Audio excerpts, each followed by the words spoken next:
गणित दिलेलं बघा 0.777777 डॉट डॉट डॉट हा वरती दशांश अपूर्णांक p/q या स्वरूपात लिहा. तर ह्याच्या मागे ट्रिक बघा. पहिले तर ट्रिक सांगतो मी. जो अंक रिपीट होत आहे आणि त्याच्यामध्ये डॉट डॉट आहे म्हणजे अनलिमिटेड टाईम, म्हणजे त्याला लिमिट नाही आहे, त्यावेळेस तो अंक लिहायचा अंशामध्ये आणि छेदामध्ये फक्त 9 लिहायचा. एक अंक असेल तर एक. आता त्याची ट्रिक जी आहे ती मी एक्सप्लेन करतो. 7/9 ह्याचं उत्तर आहे बघा. आता ट्रिक आणि सगळ्या गोष्टी तुम्हाला एक्सप्लेन करतो जेणेकरून तुम्हाला आवर्ती दशांश ह्याचे कन्सेप्ट एकदम व्यवस्थितरित्या समजेल. ठीक आहे. समजा एक कोणता पण अंक आहे जो रिपीट होत आहे, समजा 0.11 एवढंच लिहिलं मी, तर ह्याचा अर्थ होतो 11/100. ठीक आहे, 11/100. समजा हे 0.111 तीनदा लिहिलं तर ह्याचा अर्थ असतो 111 भागीला 1230 आहे, तर 1230. पण ह्याच्याच जागी 0.1111 असं लिहित गेलो मी अनलिमिटेड टाईम. ह्याचा अर्थ काय होतो डॉट डॉटचा, तर ते कंटिन्यू करत आहे. तर ह्याचा अर्थ आहे 1/9. काय लिहायचा? जो अंक रिपीट होत आहे तो अंशात लिहायचा आणि छेदात लिहायचा 9. छेदात लिहायचा 9. बरं, ह्याला अजून एक प्रकारे रिप्रेझेंट करतात, म्हणजे 0.1111 डॉट डॉटच्या ऐवजी काय लिहितात माहिती आहे का? 0.1 डॅश. वरती डॅश लिहिला, वरती बार लिहितात. तो बारचाच अर्थ होतो की तो जो अंक आहे तो रिपीट होत आहे. समजा ह्याच्या जागी 0.12 असा अंक टाकला आणि त्याच्यावरती बार टाकला, तर ह्याचा अर्थ काय होतो? 0.12 हे जे अंक दिलेले आहेत 1, 2 ह्या दोन्ही अंकावरती बार आहे, तर ते अंक स्वतःला काय करतात? रिपीट करतात. म्हणजे हे अनलिमिटेड टाईम 1 2 1 2 1 2 आणि ही सिरीज काही थांबणार नाही. तर ह्यावेळेस आपण काय करतो? हे 2 अंक आहेत, तर 2 अंक वरती लिहिले, तर खाली आता एक अंकासाठी बघा इथे एकच अंक होता जो कंटिन्यू रिपीट होत होता, त्याच्यासाठी आपण इथे 9 लिहिले. तर इथे 2 अंक आहे, तर 2 वेळेस 9 लिहायचे. फक्त एवढंच करायचं आहे. ठीक आहे.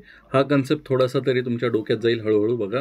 आता जर तुम्हाला अजून गोष्टी शिकायच्या असतील त्याच्यामध्ये, तर समजा असं दिलं 7 2 3 बार आणि ह्या 2 गोष्टीवर 3 गोष्टीवरती बार दिला, तर ह्याचा अर्थ काय होतो? तर ह्याचा अर्थ होतो 7 2 3 7 2 3 7 2 3 हे कधीच संपणार नाही. ह्याचा अर्थ असा होतो. जर फक्त तुम्ही 0.723 जर घेतलं तर ह्याचा अर्थ 7 2 3 भागीला किती? 1 2 3 1 वरती 3 0. ठीक आहे, एवढं लक्षात ठेव. ठीक आहे. पण आता ह्याचा बारचा अर्थ काय? की बारचा अर्थ तो अंक संपत नाही, म्हणजे 7 2 3 नंतर परत 7 2 3 परत 7 2 3 असं कंटिन्यू चालू राहील. ठीक आहे. मग त्या कंडिशनमध्ये काय करायचं? 7 2 3 जे अंक आहेत, किती अंक आहेत? तर 3 अंक आहेत, तर 3 अंक वरती लिहायचे. छेदामध्ये किती वेळेस 9 लिहायचा? तर 3 वेळेस. ठीक आहे, एवढंच लक्षात ठेवा. कुठलाही अंक देऊ द्या. आता तुम्हाला समजा 0.49 दोन्ही संख्येवरती बार दिला, तर तुम्ही काय कराल की 49 49 49 49 49 49 कंटिन्यू चालू आहे, तर तुम्ही काय म्हणू शकता? तर 0.49ला 49 लिहिलं, छेदामध्ये 99 केलं. ठीक आहे. तर ही आहे कन्सेप्ट. हा आहे कन्सेप्ट आणि ही डायरेक्ट ट्रिक आहे. म्हणजे तुम्ही काय पाहिलं ना की हा आवर्ती दशांश आहे, म्हणजे परत परत येत आहे. इंग्लिशमध्ये त्याला काय बोलतात? रिकरिंग म्हणतात. म्हणजे परत परत येत आहे. हा अंक 7 7 7 7 परत परत येत आहे, तर तो अंक भागीला 9. एकदा असेल तर एकदा, दोनदा असेल तर दोनदा, असं तुम्ही कोणताही अंक घेऊ शकता जो परत परत येत आहे. समजा मी इथे लिहिलं 0 3 4 9 8 असा अंक लिहिला, परत मी लिहिलं 4 9 8, परत डॉट डॉट डॉट करून टाकले, तर याचा अर्थ काय? 3 आकडे बघा तुम्ही इथे 1 2 3 4 4 आकडे रिपीट होत आहे. मग 4 आकडे लिहिले मी 3 4 9 8 हे आकडे रिपीट होत आहे. छेदामध्ये 1 2 3 4 4 आहे, तर 4 वेळेस 9 लिहिणार. ठीक आहे. समजा 0.72 आहे आणि त्याच्यावरती बार टाकला, तर काय होणार आहे? 72 डिवायडेड बाय 9 9. ठीक आहे.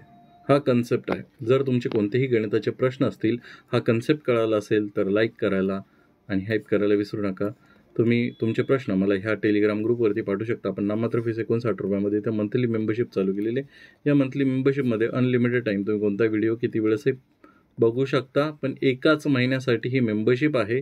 त्यामुळे नेक्स्ट महिन्यात परत तुम्हाला मेंबरशिप रिन्यू करावी लागते. कधी कधी ते ऑटो रिन्युअलचा ऑप्शन असतो. आपल्या व्हॉट्सअप चॅनलसुद्धा आहे, त्याला कनेक्ट होण्यासाठी तुम्ही राईट साईडचा QR कोड स्कॅन करू शकता. धन्यवाद.